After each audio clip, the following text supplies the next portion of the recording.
Welcome to the Enterprise Excellence Podcast, where our purpose is to help create a better future. Learn from our world's experts how to improve your organisation sustainably. Learn how to achieve and sustain an excellence journey for yourself, others, and the planet. And I'm your host, Brad Jevons, coming to you from Brisbane, Australia. We are proudly brought to you in association with SA Partners, a world-leading business transformation consultancy. SA Partners are a truly purposeful company focused on helping organisations achieve sustainable improvement for themselves, others, and the planet. Welcome to episode 91 of the Enterprise Excellence Podcast. It is such a pleasure to have someone on the show today whose book helped me so much directly when I was first leading out an excellence transformation earlier in my career. Mr. Ian Glenday is the author of Breaking Through to Flow and Lean RFS, Repetitive Flexible Supply. I am so looking forward to the conversation today, as I know many organisations are struggling, particularly with planning, scheduling and flow through operations to dispatch and onto customers. Ian is a legend in the space, and I know many of you will gain so much value and knowledge from this conversation. Let's get into the episode. Ian, thank you so much for joining us today. No problem at all. Looking forward. I really appreciate it, Ian. Ian, what's your backstory? Like, what significant moments led you down to this path of getting involved in, what has ultimately led to Lean RFS and the work you continue to do?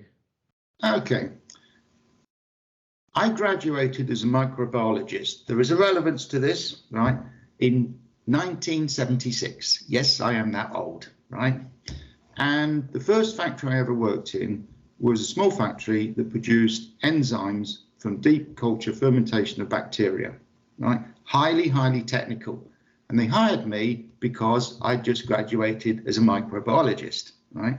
Knew nothing about factories. They said, don't worry, that doesn't matter. It's the science that's important in this factory. You know, the science. So I started work there as a shift manager. Every time I came to work, it seemed to me the plan had changed. So for me, I then had spent most of my shift figuring out the implications of that. Yeah. To my surprise, after 12 months, they made me in charge of the factory. So I could then start experimenting with some ideas I had. Now, this is important. Because the factory ran 7 days a week, 24 hours a day, 51 weeks a year, the conventional thinking was keep the machines busy, keep the fermenters going, right? So as soon as the fermentation finished, they'd empty it, clean it, refill it, sterilize it, inoculate it, and off it went again, right? So all the machines and the fermenters, in particular the fermenters, were permanently being utilized because that was seen as best efficiency. The problem was everything was variable. Fermentation times were variable, yield rates were variable, when the things were inoculated could happen at any time of the day or night, right? Everything was variable. It was a nightmare. So I started to think about, I've got to get some hold on this variability, right? Variability is a killer. So what was the key thing? The key thing was the inoculation, right? That was the most critical step. So I decided I would do all the inoculations, right? Which meant when they were ready to inoculate it, they would ring me up at 3 in the morning and I would come in and do it, or 5 in the morning, or 12 at night. Anyway, after about 5 weeks of this, I thought, this is bloody useless. I'm not doing this anymore. So I then said, we'll do it at 9 o'clock in the morning when I'm freshest, when I can do it, really pay attention to it.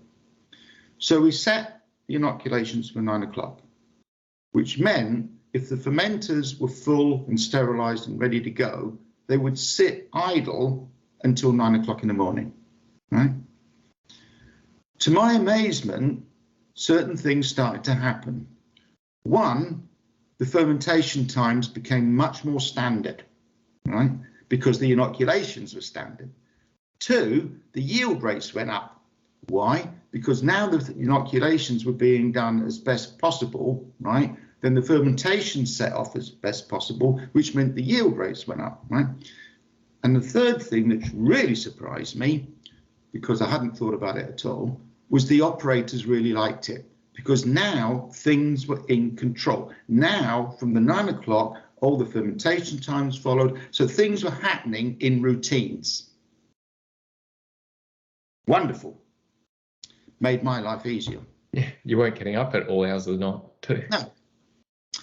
Anyway, after a while of this, when my factory had the best figures in the entire organisation, I got a visit from the manufacturing director to find out why my figures were so good. So I very enthusiastically explained to him what I was doing, particular 9 o'clock, leaving the fermenters idle. To my surprise, he went apeshit. Complete apeshit. What are you talking about? Leaving the fermenters idle? That's not efficient. That's terrible. You can't have the best figures. You must be fiddling them. Which is the point I realised that some people just were never going to get it. Right? No. And I left the company shortly afterwards, right? But I'd learned valuable lessons. One, variability is a killer. You know, all variabilities you need to think.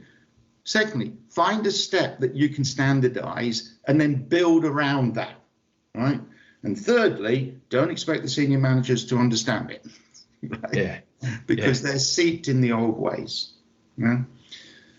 I then joined a pharmaceutical company, and after a short time, I managed to get into the office of the manufacturing director, who was open to new ideas, was very keen on new ideas, and explained it to him, and he got it.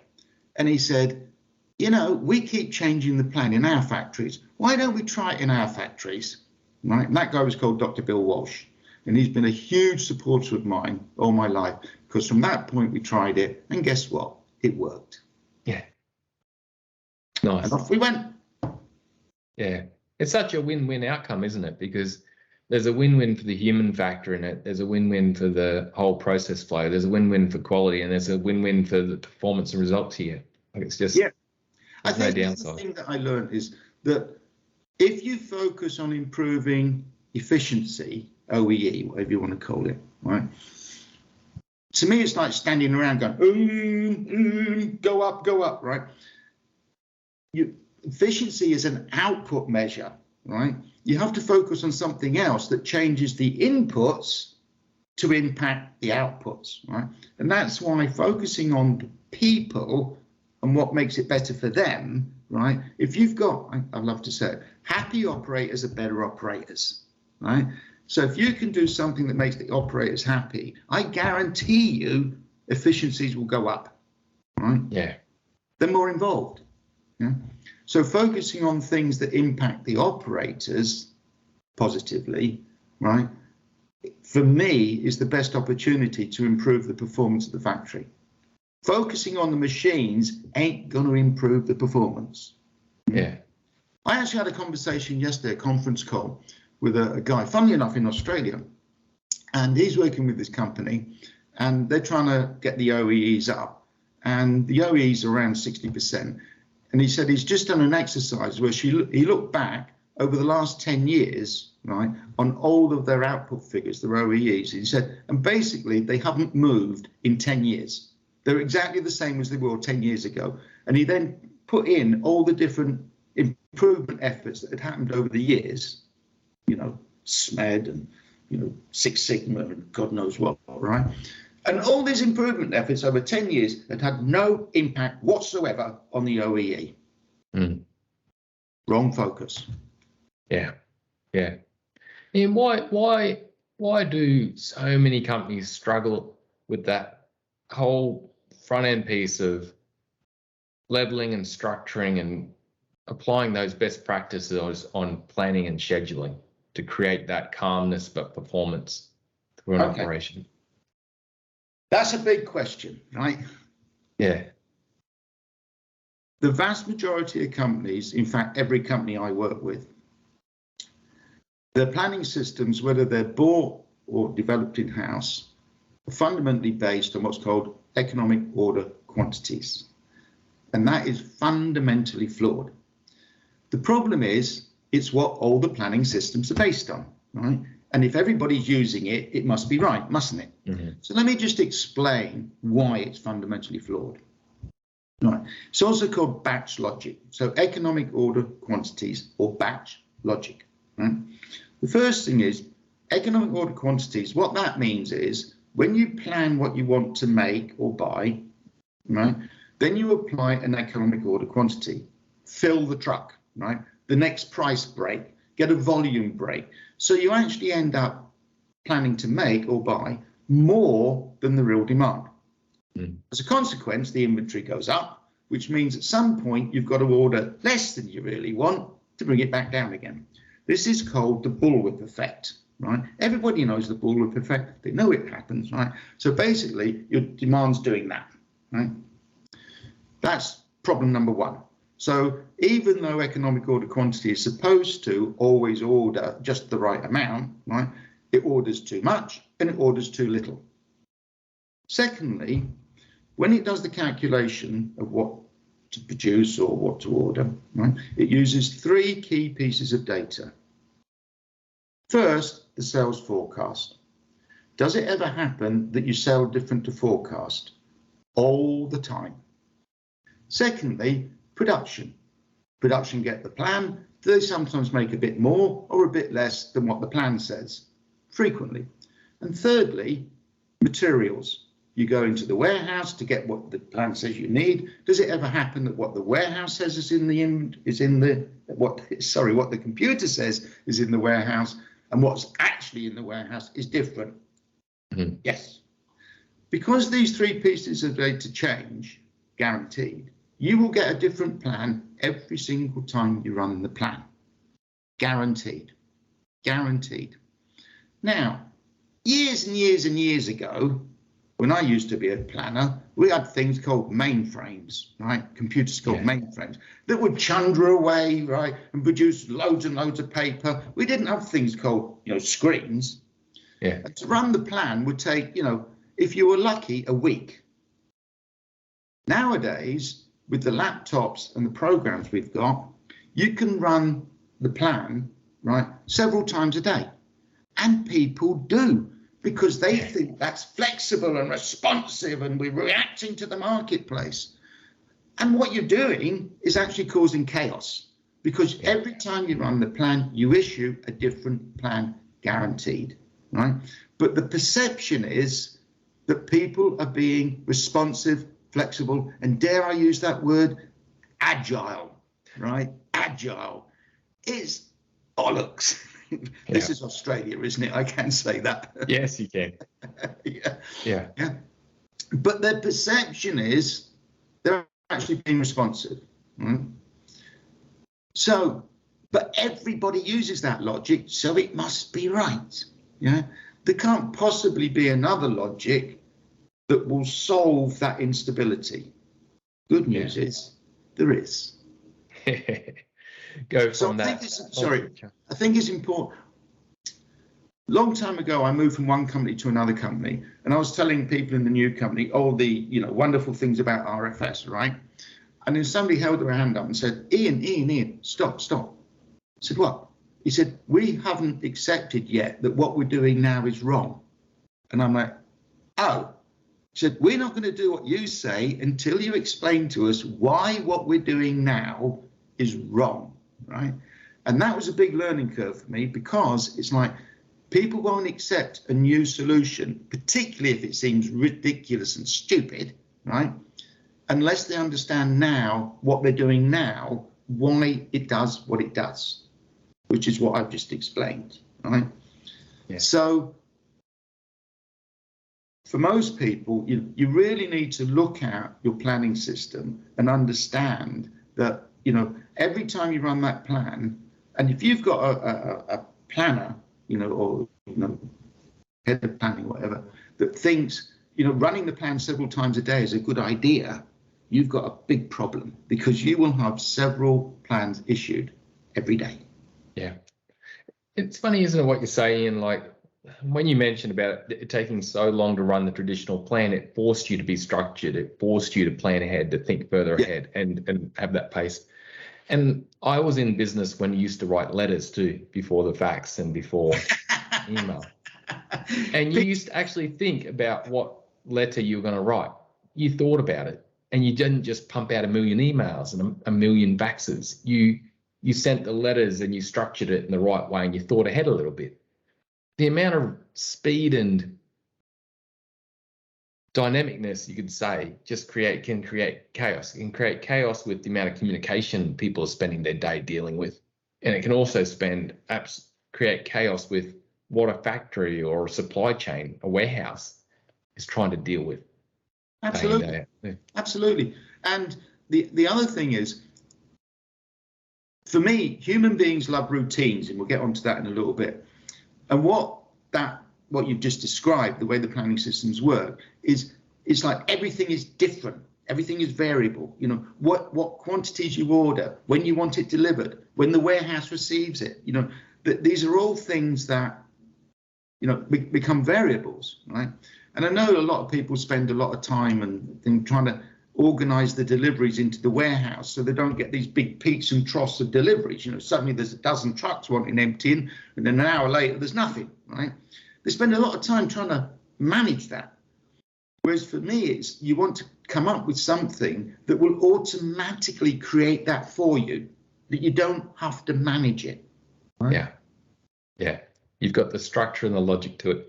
So, you know, I want to give you a question that I hear a lot, and I'm sure you hear a lot, where they go, Ian, our business, mate, you don't know it. We have so many SKUs and items in that we got to produce. You know, mate, we just can't structure things. You know, the sales teams, there's stuff changing all the time. We got 4,000 SKUs, mate. What would you say? What's your common feed to those companies, and where do you talk to them about where to start? You know, they're saying to you, I've got all these SKUs and varieties I just can't think about. I need that software that's going to spit out the variable plan every half a day. Interesting question. Let me explain something that was an absolute blinding light moment for me. Right. Back, you know, I developed RFS, and we'll talk about what that is in a bit, right? And I joined this chemical company, this pharmaceutical company, where there was this brilliant guy called Dr. Bill Walsh, who I mentioned before, who was a huge supporter of mine. And we did it in this pharmaceutical factory in England to great success. And then we managed to convince the company, Reckitt and Coleman, it was a good idea. So we were then tasked with doing it, sending it into the 13 countries around in Europe that we had factories in. Now, at that time, there was no such thing as laptops, right? So computers produced great big reams of paper. So we invited all the MDs of these 13 companies to a conference we were going to run, and we asked them to bring a listing of all of their products from the biggest volume to the smallest volume, right, of sales. Now, at this point, I was going to teach them the wonderful thing called Pareto, right? You know, Pareto, yes. The 80-20 rule, because these MDs were all marketing people. So I took a chance they wouldn't know what Pareto was, right? So they came with these great printouts, and I got them to hang them on the wall in the conference room, right? And I gave them a felt tip pen, and I said, I want you to go down until you reach 80% of the volume, and then look across, mark it on the products, and I want you to then calculate what percent of products is 80% of the volume. Because I knew it was going to be 20%, and this was going to be, wow, 20%. So we only need to get 20% into this system. Yeah. As all of these 13 sheets were hanging up on the wall, I suddenly realized it was blindingly obvious to me that there was another much, much more significant line than Pareto's 80-20 rule, right? Yeah. 50% of the volume in each of these countries came from just 6% of the products. And it was the same in every country, right? Yeah. Didn't matter what the country was, didn't matter what the products were. 6% of the products was 50% of the volume. Now this, I call it the Glenday Sieve, right? Yeah. Because it sieves the products into basically different categories. Now, first time I went into hospitals, right, the doctor said, Ian, this won't work for us. We're not a factory, we're a hospital. I said, well, let's take a look at the data. Let's look at all the operations you've done over the last 6 months, right? Ian, it won't work. All the patients are different. You know, we do thousands of different operations. It won't work.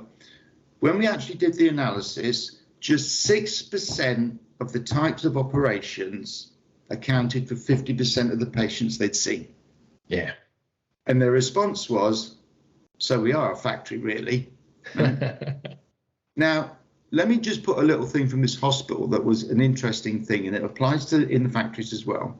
Because when we then started talking about what this would mean, the significance of this, right? The doctors, the consultant doctors started saying, we ain't going to share patients, you know. I said, what are you talking about? They said that government always try and get us to share patients. We ain't going to share patients. I haven't said anything about sharing patients. What are you talking about? Anyway, then one of the consultants said, you know, all those routine things that we do, that we now know 6% of the things are routine, 50%. So I'd get bored silly doing that all the time. Can I do the other 50%? Yeah. Can I do the 94% that's always different? And another one said, I don't want to do all the different ones. He says, I'll be up all night studying the books for an operation that I haven't done in years. He said, give me the routine ones. Give me the ones that are the same every day, and I'll do them like that. In debate and discussion, they then agreed to divide up the patients. And what we then had was green surgeons who wanted to do the same all the time, and red surgeons who was, bring it on, I can do this. Now, this works exactly the same in the factory, because you have the green products, right, half of what you do, that are always the same, and the red product, which is the other half, which is always different. So you try as much as possible to separate the greens and the reds, right? Ideally, different equipment if you can, right? Mm. And when you do that, then you better look at your people, right? Because you want to put, and I tell you, when you say to the production managers, okay, who are your green people and red people? Don't know what you mean. Who are your firefighters? Oh, you mean Joe and Fred and that. Right, they're the red people. Yeah. Yeah, I love it. And when I first read about the Glenday Sieve, and I read through that, and then I started to apply it across the factories I work with and different elements, it just applied every time. Yeah. It was like clockwork. It's brilliant, mate. And thank you for the work you did in creating that. So that just instantly, I guess, it's like you can see the forest for the trees. Once you do that, you can start to see, and you can see the differences in there. Go to enterpriseexcellencepodcast.com/downloads to get hold of a Glenday Sieve I did many years ago after reading Ian's book, Lean RFS. Please like, subscribe, and share this podcast to help others gain insights and create a better future. Let's get back to the episode. Yeah. And with then Lean RFS, like I really wanted to cover that point because I know that's such a key point. I know it's a question that you probably have gotten all the time. As well. I get it all the time. What are the other key elements then of Lean RFS that people should really consider? We've just helped them understand that this can apply to anything virtually. Yep. I haven't found one it can't apply to yet.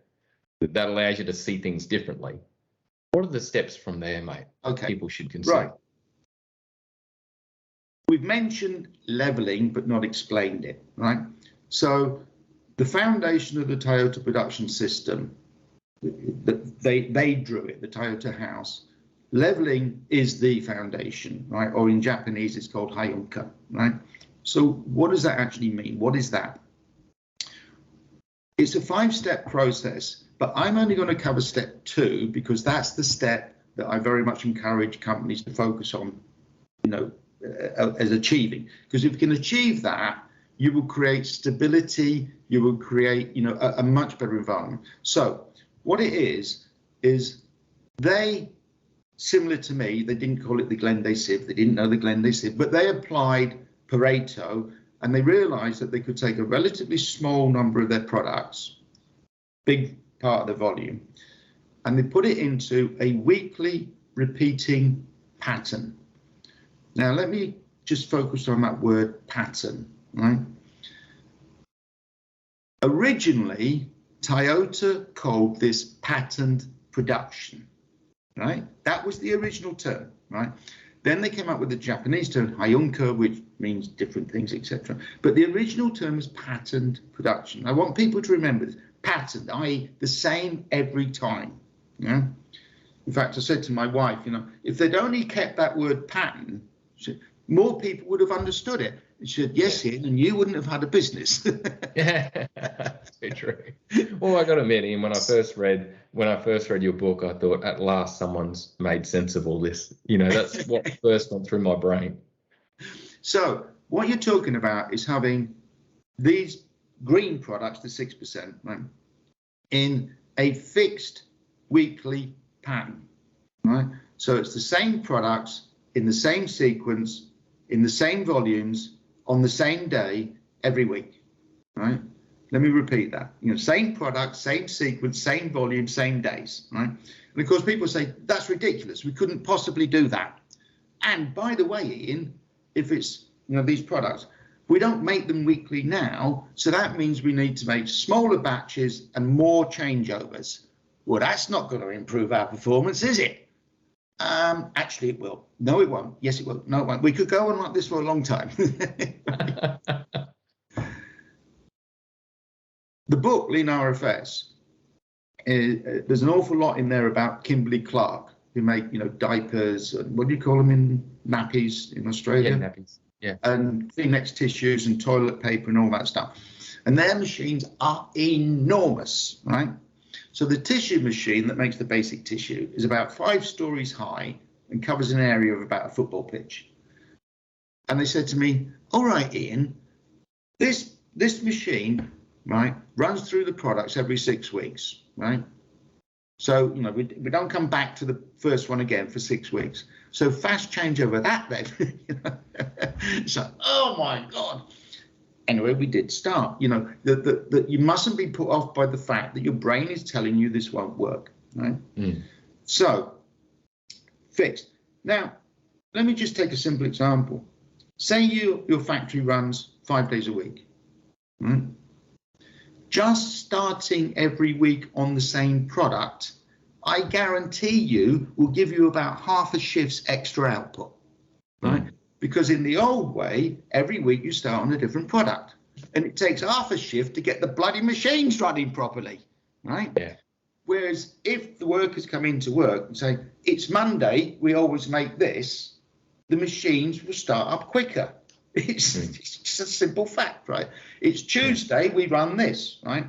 Now, I'm not saying you run them through the week. So you might run what I call green products, the repetitive ones. You might run them Monday through till Tuesday lunchtime. And then because of the red products, you've got to make the red products on the same line. It may be that the red products that are relatively similar to the ones you've just run, you'll run them Tuesday afternoon. Then you might go back to some green products Wednesday evening. You might go to some red products that fit with those ones. So it's not you run all green, then all red. You mix it according to what's sensible. The point is you separate them, and the green ones are always the same. Yeah. That seems ridiculous and stupid. But it works. But it works.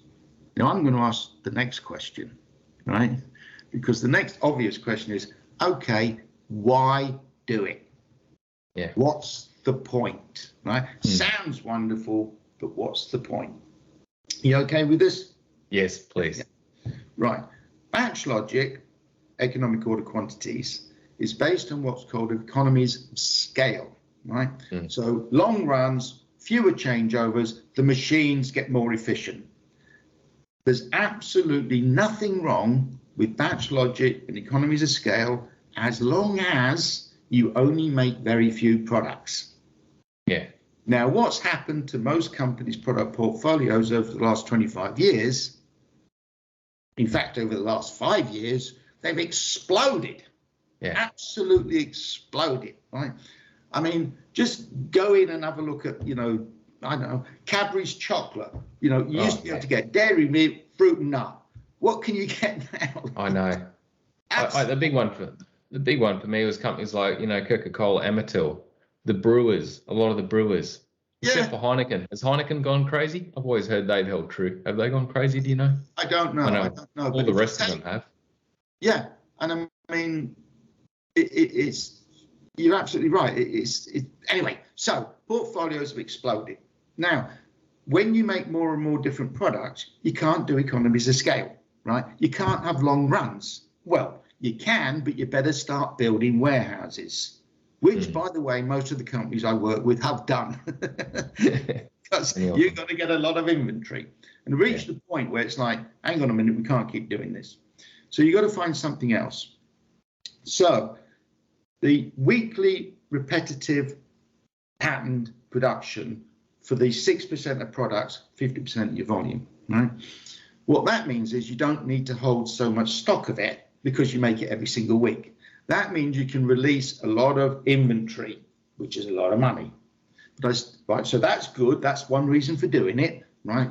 In fact, Kimberly-Clark, the one thing they won't tell me is how much inventory reduction they've managed, right? But what I do know is they used to rent outside warehouses and now they don't, right? Yeah. Now they don't. So back to why do it. The real reason for doing it, as far as I'm concerned, is the impact it has on people, right? Because what you're trying to do is to create a phenomenon that I call economies of repetition, right? So batch logic, economies of scale, RFS logic, economies of repetition. And there's three things. One, learning curve. We human beings, if we do the same thing at the same time every single week, guess what? We get better and better and better at it. You don't have to teach continuous improvement. It just happens, right? Yeah. So every Monday we start on this. Like I said earlier on, you will get half a shift's extra output. If they always start on the same product on a Monday, they'll just get better and better and better at the start. Right? Secondly, routines. Human beings love routines, and batch logic creates a different plan every time. As I said before, doesn't give people routines, right? Now, routines are different to learning curve, right? Let me give you an example of routines, right? Go into the car park at work, right, one day and map out where all the cars are parked. Go back in the same time the following day, and I guarantee you, you will find an awful lot of cars will be parked in exactly the same space or very close by. It's just the way human beings work, right? So if you've got this pattern, people will start to create routines, yeah? They will naturally start to create routines, yeah? And that people love routines, right? It helps them, you know, it puts them more in control. They know what they're doing. They will start to prepare, right? Let me give you an example. Kimberly-Clark factory, where we started this, the biggest changeover on the line that makes the Kleenex tissues is to go from the flat box to the square box. And they decided they would do that every Wednesday at 10 o'clock. They'd fix it, right? We started running. Factory manager rang me up after about 6 weeks. He said, I've just been out on the factory floor. He said, you do know it's Tuesday morning? I said, yes, I do know that. He said, well, the operators, the lines are running much, much better now. So the operators are, you know, it's fine, it's all automated, etc. And they're off doing something. I didn't know what they were doing. I said, what are you doing? They said, we're getting ready for the changeover. He said, but the changeover's tomorrow morning. They said, yeah, but we've got a bit of time, so we're getting ready. We're getting everything lined up, ready to go. He said, in the old world, they would never, ever have done that, right? Because they would never know that that changeover was actually going to happen at that time. Now, they got into the routine. They're getting everything prepared, ready to go. So guess what? The changeover gets better and better and better, right? Yeah. They would have been sitting there traditionally thinking, what time of today is a changeover going to sneak in because we get a new schedule pushed down this? Yeah, that's what they traditionally would have been thinking. And they would never prepare for it because the chances are it was going to be changed. Yeah. Yeah. I'll give you one last story on routines. Some people are obsessive about routines, right? And this guy one time he said, you reminded me. He said, I used to have to commute to London by train with the job I had. He said, so every morning I'd go to the station to get the train, right? He says, and one morning I'm stood on the platform waiting for the train, and this guy comes up to me and says, excuse me, you're standing on my spot. He said, and every day then I would go and look, and there he would be, stood on exactly the same spot. Yeah, we are creatures of habit. Absolutely. And the last thing that economies of repetition is stability, right? Stability is fundamental for sustainable continuous improvement standards, and that equals quality. Yeah. If it's a different plan every week and then it changes, sustainable continuous improvement, in my view, is practically impossible. Everybody does it their own way. Trying to get standards in place is very, very difficult, if not impossible, which means the basics to create better quality just aren't there. No, and I guess I don't even have to question. I've seen it so many times for different companies I've worked with. Without a foundation of leveling and without a foundation of quality, you're trying to build something on quicksand. Yep. Like any improvement you do is going to end up falling over because you've got chaos. Yep. Yeah, and it's this point, it's like changeovers. People put a lot of effort into SMED, standardizing the changeover. But in the old environment, where it's a different plan every week and then it changes, each shift has their own way of doing the changeover, right? Trying to get the shifts to do it the same way no, we know how to do it. We're best, we know how to do it, And then you throw in the mix of somebody goes on holiday and a temporary worker comes in, it's like, oh God. So to me, even things like SMED without the stability is doomed to failure. Yeah. You might get some improvement coming out of a SMED type workshop that you run. You might get a temporary improvement on the changeover, but sustain it? No. No. And you and I both know the elements of having a place for everything with changeover, or just generally, sites trying to do 5S. If they don't get leveling and they don't have a baseline of quality, there's no way any of that's going to sustain, because people are just running around like headless chooks so much. It's like trying to get a kid to keep his room in order. If that kid's chaos and you're living a chaos life, you got no chance. No, absolutely not. And sort of 5S, with all the things on a, paintboard type thing, it'll just be, we need to do this, grab that, just go grab theirs. Yeah, I know. I know, Ian. Chaos and instability. I see them too many times within companies. And I think that reading your book should be on everyone's list. Anyone in supply chain, manufacturing, hospitals, you name it. It'd be a great one for everyone to take a look at. Let's call it an end to this episode and return next week. In episode 92, we'll continue the chat about the Glenday Sieve and much more. Thanks, Ian, and bye for now.